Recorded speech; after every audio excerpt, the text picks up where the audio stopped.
I'm Dr. Sarah Olivo. And I'm Dr. Liz Seidler, and you're listening to College is Fine, Everything's Fine.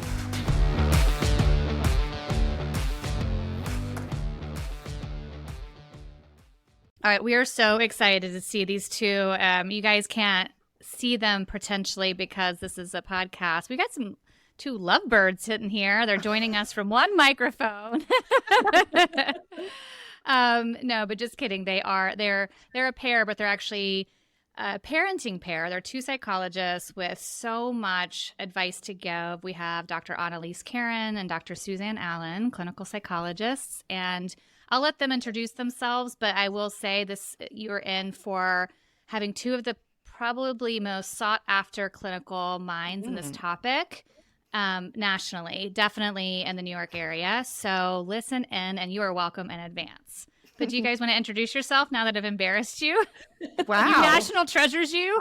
I don't think I could possibly follow that up. Yeah. But I'm trying to think of some accolades to match that introduction. yeah, that's really okay. Anyway, my name is Dr. Annalise Karen. I'm a clinical psychologist, and my colleague next to me is Dr. Suzanne Allen.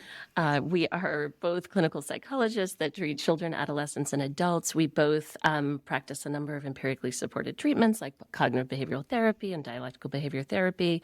We have partnered for 11 years in a clinical practice in Connecticut, and so we jointly have run that practice. In addition, in the past couple of years, really since the pandemic, we created a little side project called the Parenting Pair, which really grew out of, I think, so many people's needs during that time, and a lot of parents that were not our parents of our clients, our child or adolescent clients, that is, reaching out to us and just saying, hey, can I ask you this question? And so we decided to just, create some online services, whether it be through Instagram or an online course that we were working on to get information to parents of teens and tweens. Wonderful. So I'm really excited to start kind of diving into. We've had a previous episode where we did have some college students come on and talk about relationship changes that can happen. We've talked a lot. I think when people think about college, they're thinking about making friends and kind of expanding their social support system. And I think very rarely are they thinking about what they're leaving back at home and what the do's and don'ts maybe of nurturing those relationships or navigating some of the changes that can happen. So can you speak a little bit to any relationship obstacles that can happen for college students when they transition to school? And, I'd love to hear about the parent-child relationship. What are some unexpected issues that might come up that might be helpful for families to think about before they transition to school? I mean, this is such a great question. I think there's so much energy that young people and their parents put into, just through the college process of getting prepared and test taking and applications or visiting schools or, whatever those things are that they're working towards. And then all of a sudden they get in and it's exciting and they're planning for that process. And then it's buying the bedding and figuring out this and getting a roommate. And there's so many things to do that I often don't think there's time or kind of wherewithal to even begin asking some of those questions about, how are we going to communicate when I go to school? What do you expect from me, or what do I expect from you? And in all fairness, for many families, this is new experience. For young people, this is new experience. So to even know to ask those questions of how often should I reach out to you? Do you expect me to say good morning every day? With all this modern technology, many families are using things like Life 360 or other apps where they're tracking their teens in high school. That question of, are my parents going to track me when I go to college and still be watching where I am or how fast I'm driving? And all of these things, Suzanne, that you just mentioned are, you mentioned the busyness before going to college. Probably most college students and most parents aren't really thinking about it, but in the back of their mind, if they did, they have an idea. And maybe that idea is, I'll pretend to be the parent. You could pretend to be the young adult. Maybe my idea is, everything's going to stay the same. I'm going to text all the time. I'm going to follow them on Life 360. I'm going to hear the download about the date, and so maybe that's what I'm thinking. Or maybe the parent is thinking, it'll be like when I went to college. And we'll talk on Sunday nights, and they'll have a calling card to do that, and it's really expensive. And so we're going to get off the phone at 18 minutes because it's really expensive. Yeah, and get them from Costco. And so and they'll just deal with it, right? And there's this third. So that's maybe those expectations kind of inform, and we don't always say those out loud. So if you're the college student, what are a couple of perspectives you might imagine having? Mm-hmm. Probably that. I think a lot of young people wow, I'm going to be off on my own. I'm going to go here or there without anyone wondering where I am, except maybe my roommates or my friends. I'll get up and roll out of bed and get to class and not necessarily text my parents to let them know that I'm up or I've done something or at night. On the other hand, some young people may be, have a dynamic with their parents where they get a little bit more support more frequently or reach out during the day if a grade or something is frustrating. So they might expect that to continue. And I think you're right that those expectations, what can happen sometimes is when those aren't communicated or discussed either beforehand or during, it can lead to hurt feelings or distress and conflict. And then parents or young people might respond to each other in ways that then the other gets defensive or upset. And then we're having conflict about it versus kind of talking through some of these things beforehand. You exactly described the experience that the college girls we interviewed about this very topic said that they went in, things hadn't been expected or discussed or communicated. And the parents were like, oh yeah, no, we're all going to still be best friends. And their parents' feelings were hurt and they weren't, callous about that. But certainly they also weren't really willing to accommodate as much as the parents might have wanted. And they all said it took a couple of years to get to that place of kind of learning and figuring it out in different conversations, values changing, ideas growing, as they sort of expanded and the parents were like, no, hold on. So no, I think that, and they all said, I wish we had communicated it. We didn't need that 2 years of a learning curve, right? If we had gotten ahead of this. Where have you seen families successfully navigate this when they do communicate? In so many different ways. I think there are some families that naturally are more communicative or have that in their back pocket or were used to doing that, during the high school years or adolescence, and they may have an easier time. I think the young people who maybe didn't have as, open relationships with their parents or maybe just were a little more private. It sometimes is harder for those young people to be able to address this, or even more, I don't know if I would say more traditional parenting roles, parents in charge, the young person is supposed to follow what the parent wants. The families that have that sort of, when the children are younger or have that sort of model for teenagers, I think those young people or students have a harder time communicating around some of this stuff. Yeah. And I think the dynamics between parents and young people have changed around college. And I think a lot of universities are recognizing that. And there are more and more kind of programs where they're including parents and having some discussions and bringing some of these questions up, which I think is really helpful because I do think so much of the time we just haven't thought about it. Parents haven't thought about it. Young people haven't thought about it. We're living very busy lives. There's a lot of excitement about going to school. And so some of these questions aren't necessarily coming up at the dinner table. 100%.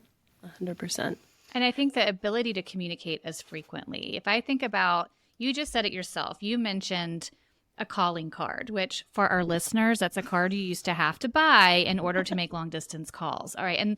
And that's something where their own parents might have had that experience. So there's no generational knowledge here to sort of pass down now that we have the ability to communicate every second of the day and not even with talking, right? Just with tracking. This is, I think that's a big part of the learning curve. I feel like exactly what you just said.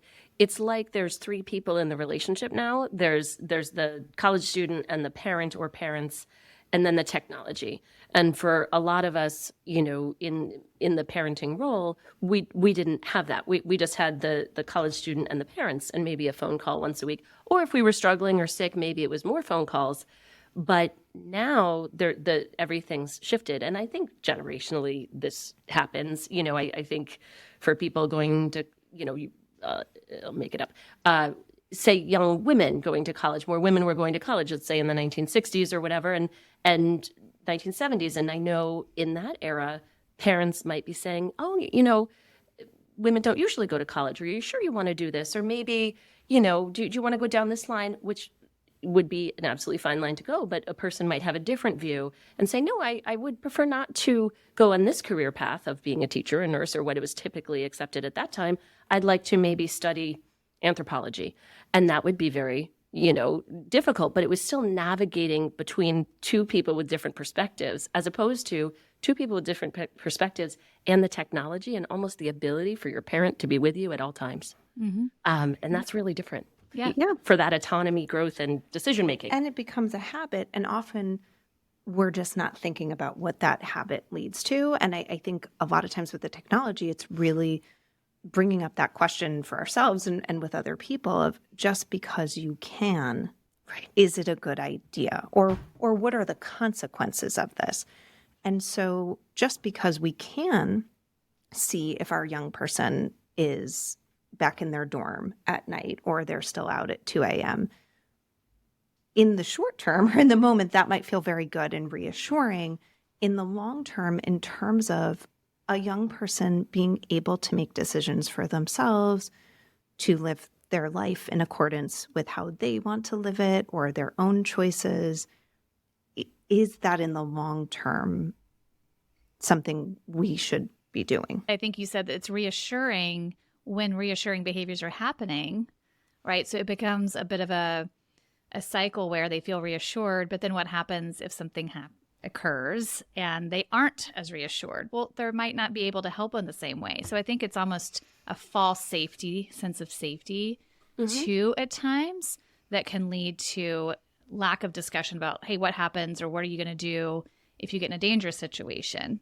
And so those are conversations that are always really helpful, but might be kind of pushed to the side because they're like, oh, I've got them on my phone. But, they're not on call. They're not the security office on campus. I think the idea that having the technology is reassuring can be a false security at times too, and then come back to kind of bite parents and teens and the college students in the butt. Well, and I think that the technology, it's wonderful that they, we can reach out to each other as needed, but I do think, that it can be limiting for young people because if the point of contact for help is always a parent, then they are not learning or getting the opportunity to expand that while they're away at college and identify other people, their peers, a school counselor, an advisor, a security officer. They're not getting the opportunity to kind of expand their circle and their resources of what they can use to solve their own problems. If that dynamic kind of persists of every time there's something that goes wrong or every time a parent believes that something is wrong, they reach out to them. It kind of keeps them in a smaller box and not really expanding their own capabilities and also other people and the resources that we can get from outside of ourselves and our family, which is really important. And it's not discounting a young person's capabilities or their parents' ability to help them, but it's a really wonderful thing to feel like you can rely on yourself or that you have multiple people you can go to and get assistance from.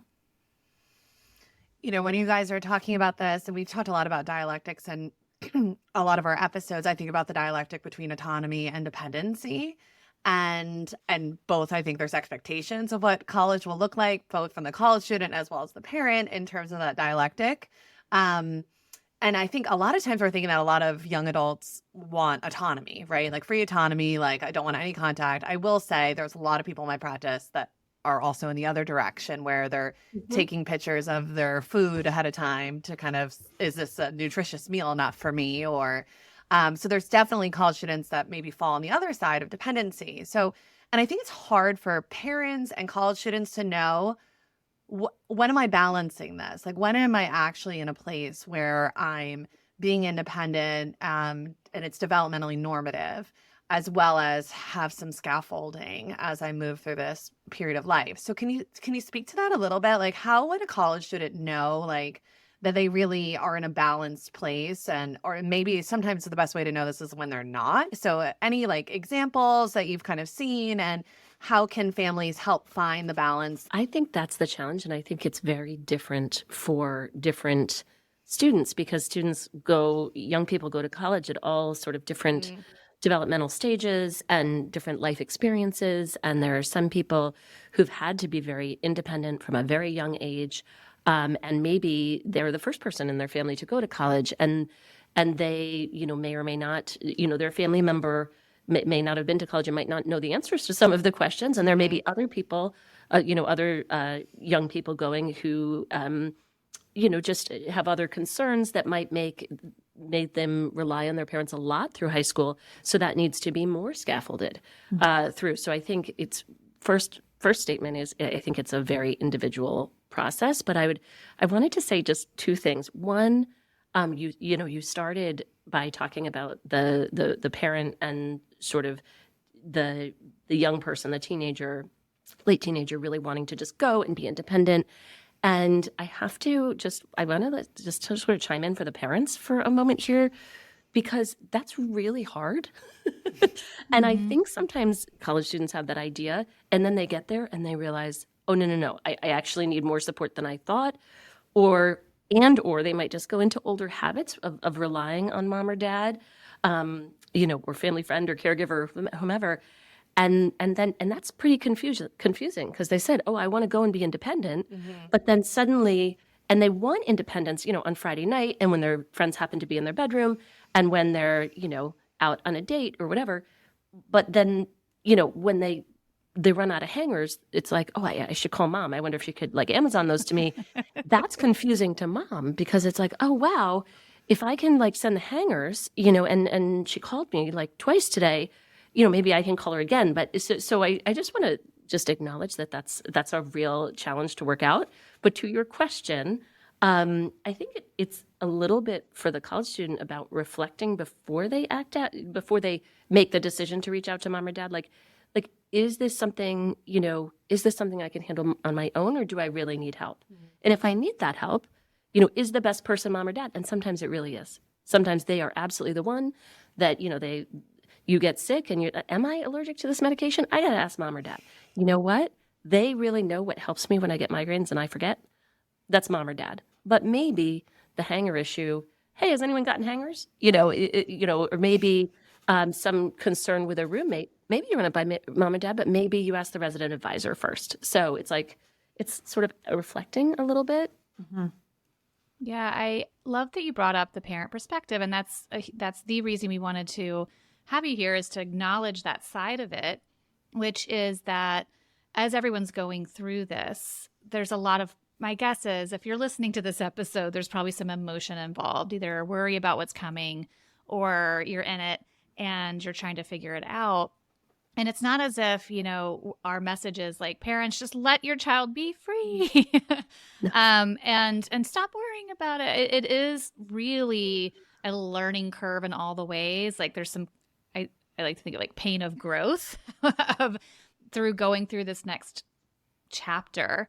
And I work with a lot of college students, but I also work with a lot of people who are parents sending their college students to college, and I get to see the emotion from both sides. So I was curious, one of the things you said was like a really good communication tip around just like reflect prior to actually engaging.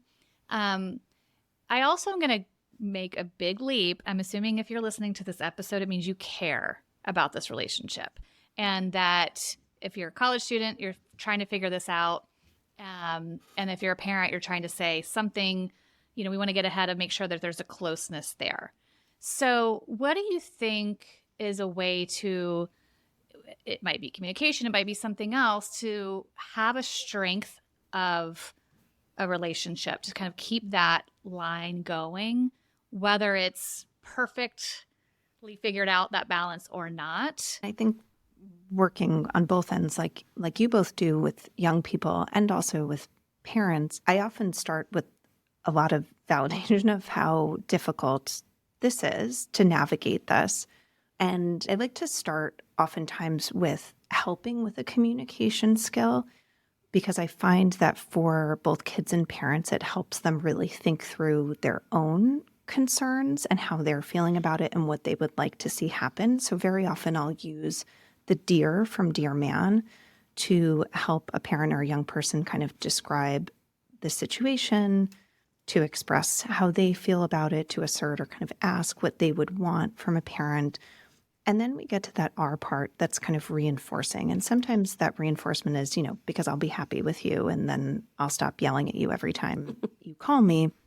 But I like to start with that part because I often feel like it helps a young person or a parent really think through and assess kind of their own needs and then how they would like to communicate that. And then often once we've worked through that, I like to make a little bit of a twist there and kind of lean more into the side of, okay, let's shift a little bit to help you prepare for any of these conversations and take some perspective and think about what this might be like for your mom or your dad or your grandma. Or let's think about what this might be like for your college student and how might they be seeing this and how might they be feeling about it and what do you think they might want? And that can often, I find that we go back to the dear and we shift some of the things that might be said as a part of it. And so it helps inform that conversation. But I also think, sometimes people say well, it doesn't matter. This is what I think, or it can really soften and kind of create a lot of understanding. And like you said, when you care about each other and you care about the relationship, sometimes that's softening and really understanding. And I've heard it both ways. A lot of young people, and I heard it in your previous episode with college students, really can get their parents' perspective, which is pretty amazing that they'll be able to say, I know my mom just really loves me and we've spent so much time together. It must be really hard that I'm not home anymore.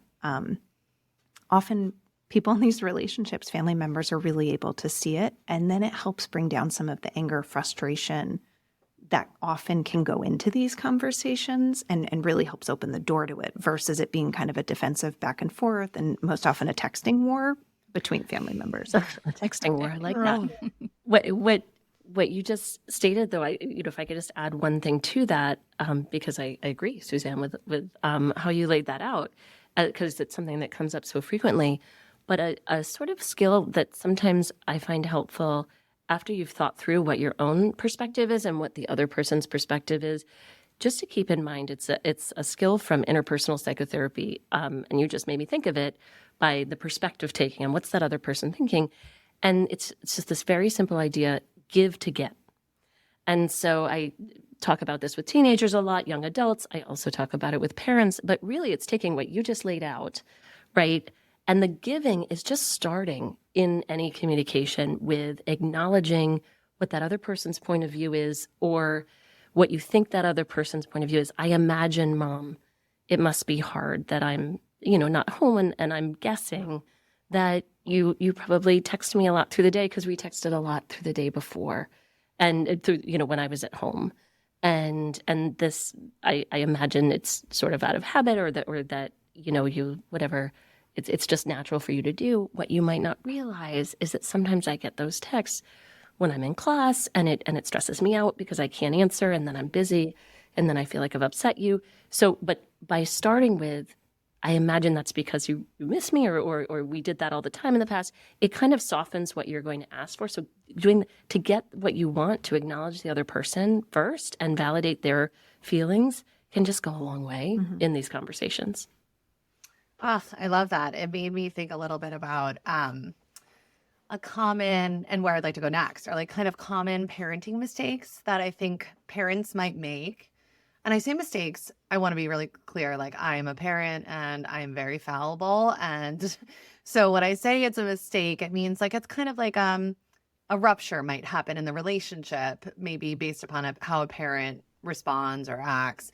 And maybe we could talk about how can college students handle those situations. So this is a common one I see, is parents using the financial support card, I would say, kind of like, well, I'm paying for college and, you asked for Uber Eats and I paid for that and whatever financial support that they're giving them.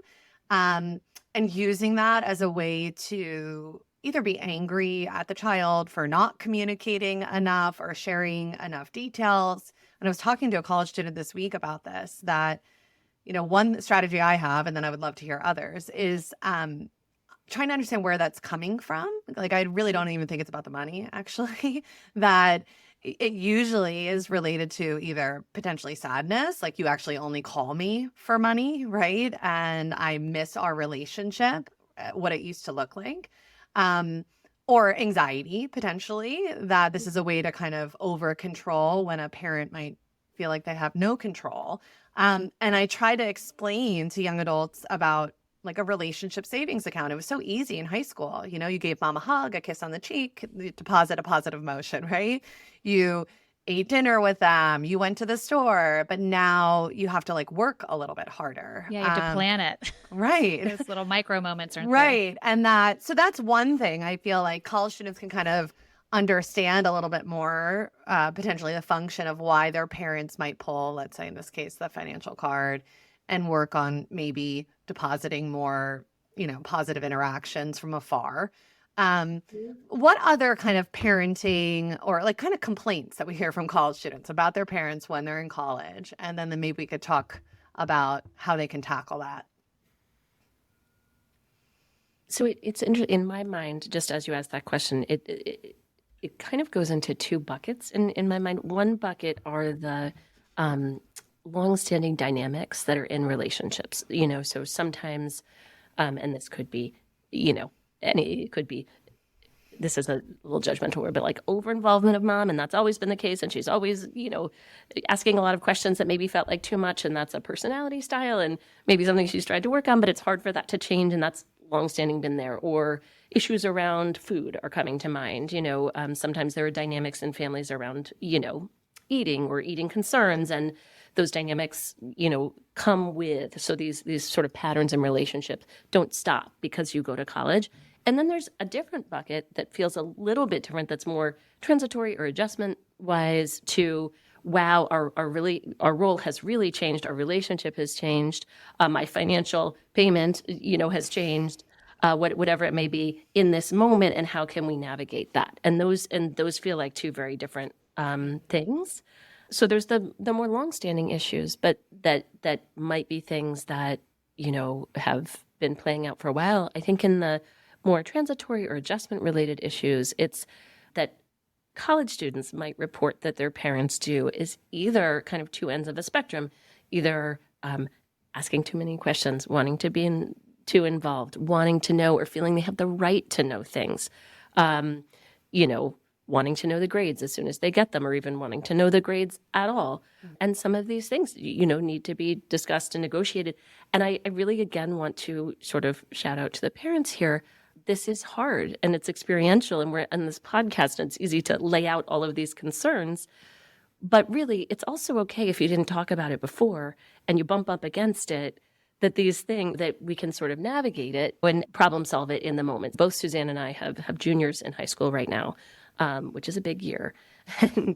And it's not that I can imagine that all of the issues we've discussed in this podcast will necessarily be discussed before our sons go to college. I just don't see that happening. But you don't just have gobs of time to sit and dear man all the time. And your sons are really interested. They're an interested Yeah, audience. they're like, Mom, you didn't do our dear man today. They ask for hours of conversation on end with us. Well, and you know how it is. Inevitably, everything you talk about, you go to online and you're like, what are the 10 things I should talk to my college student about before they go to school? Week 1, 10 things are going to happen, and none of those were on that list. Of course. That's the rule of parenting. Like, Yeah. nothing you discuss and get out ahead of will actually present itself. It's Right. going to be totally new and different. It's a game So of again, pivoting. I like to think of these as like things to keep in mind. Is my, college student, is my teenager responding to me in this way because maybe I'm a little over involved? Am I reaching out too much? And I can ask the question. I can advocate as a parent and say, hey, I noticed you haven't responded to my last few texts. Is it too much? That's another thing. It's not just beholden to the college student, because I agree. I'm sure your the people listening to this podcast really just want to build great relationships with their young adult children. Yeah, of course. And there's so many changes as people are becoming adults that I think you're right. In this 24-hour news cycle where there's a headline that's going to come up, and of course, as parents, if we read that and it's on a college campus, well, suddenly we're going to wonder, oh, is that what my child is going through? And they might not even have seen the headline, and so they're like, "What are you? Don't get in your head, mom." But I do again love the idea of what it's like as a parent to reach out. I'll say this, I've got teenagers, right? And so, or one teen and one tween. And I've had to say to them, when I reach out and I give you like a little Instagram reel that you never look at, that's actually my way of being like, I love you. Do you love me? Can you just give me like a little thumbs up? And I've almost had to say, is that okay? Because I would love to know that if you're not with me and I miss you, and so sometimes they'll throw me a thumbs up. They've been willing to do that. But I think I'd have to be ready for them to say another thing they've said, which is like, we don't want to watch those, please stop, is also okay. To your point, it can hurt your feelings. And I don't think kids realize, because the parents, if they're, I don't think we need to share every moment that our hearts kind of get a little tug if our kids do something that's totally appropriate. Mm-hmm. But I also think it's nice to bring in the parenting community. Your college students are going off with this whole set of people doing the same thing. Mm-hmm. And I don't know that parents who are empty nesters or, in that world are just sending off their kids in the middle of it, sending off that first child. There's not the built-in network necessarily. Have you found ways where parents have successfully built a network or some sort of way to say, you're not alone, this is hard? I haven't seen anything in terms of, I think a lot of schools, and I've heard from a lot of young people now that, as they get into school, then all of a sudden they become part of these group chats and these different things, and they're finding roommates. And that some of the universities, and I don't know if it's sponsored by the university or if this is parents just kind of initiating it, that oftentimes there are group chats or kind of Facebook groups that are started. And I think there's pros and cons to it. And so I think this is where parents have to assess for themselves whether or not those forums are helpful for them. I think some parents find tremendous support in it and seeing that other people are struggling with the same questions. What I appreciate about some of those groups is that they allow for anonymous posting. And so parents are able to say, hey, my daughter's having a really hard time in English. Just, should she go to the Learning Center, without outing the name of their student, which I think is really important to consider what we post and put on those things about our children and our young adults. I think for other parents, the experience of those forums, and I think for young people as well, is often quite stressful or anxiety producing because they're reading about all of these things that are happening and whether or not they think their child's participating in that or could participate in that, or, everyone's talking about getting roommates and their young person hasn't found someone yet. It can lead to a lot of emotions that then do not feel supportive. So I think sometimes it's checking in with ourselves of, okay, yeah, everyone who's been admitted to this university is on this, parent forum. But is that the right decision for me? Or is this something I should look at once a week or once every 2 weeks and not be reviewing every day?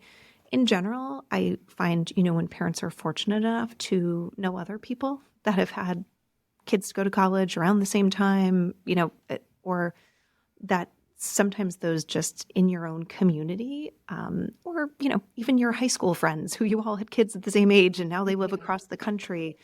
Sometimes just being able to text or check or, have phone calls with them, parents who've already sent kids to college, sometimes can be the greatest support for parents going through it, and kind of normalize that they might cry every time they walk by their child's room or, whatever that might be.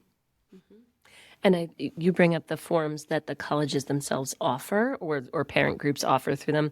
There are also online communities, through Instagram or, that like the Grown and Flows, the things that where parents do the same thing, can ask questions.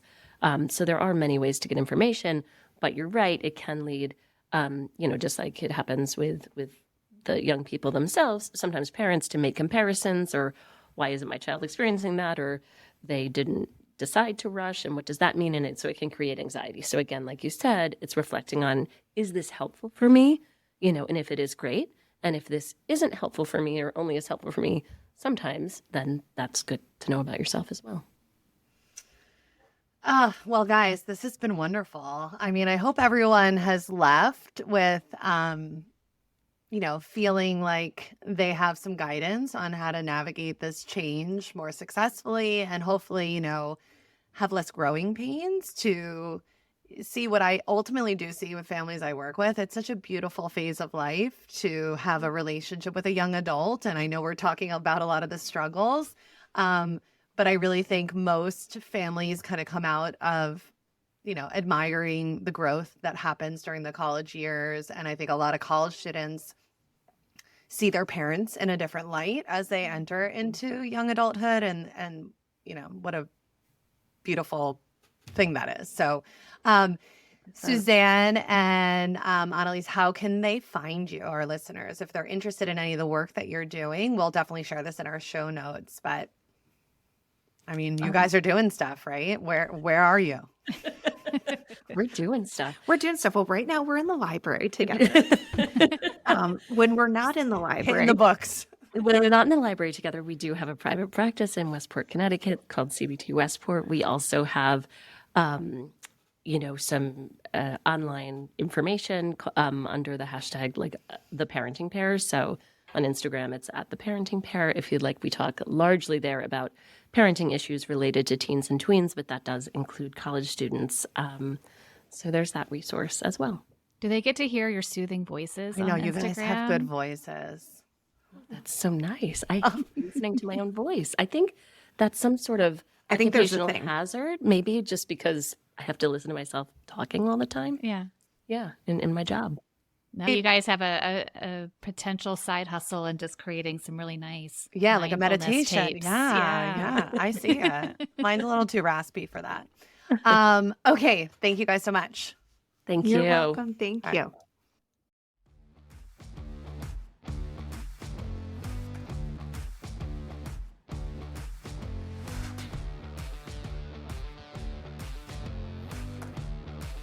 Thank you to our guests for sharing their stories and their advice. This podcast is for college students, and we want input by college students, so please reach out by text, email, or voice memo to collegesfinepodcast@gmail.com or 929-500-2231.